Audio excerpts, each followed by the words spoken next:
In this video, we'll demonstrate how to use the interactive workbench. To begin with, we double-click the text mining node. We've selected the text fields in the Fields tab. This is the question whose responses we're going to use. And then in the Model tab, we've selected our default resources, which is the basic resources template, and then click Run.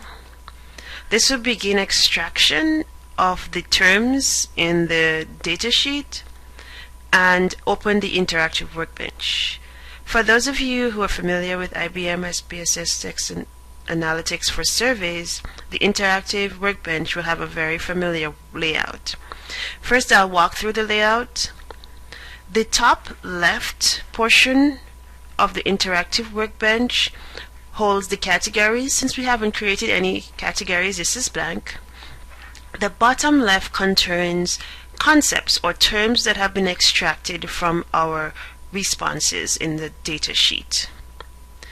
The bottom right can be used to visualize the data set. So for instance, if I click transcription and then click display, it would display all the responses with the term or concept transcription. And finally, in the top right, we can display information on the categories once we have built categories. Okay, so let's build some categories. We have already extracted the responses, and now in the toolbar we will click on categories and then select build categories. Just to show the default parameters, we can go to edit.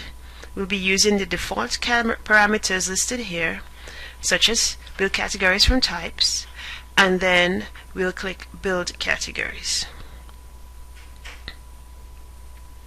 This will automatically build categories from the data set.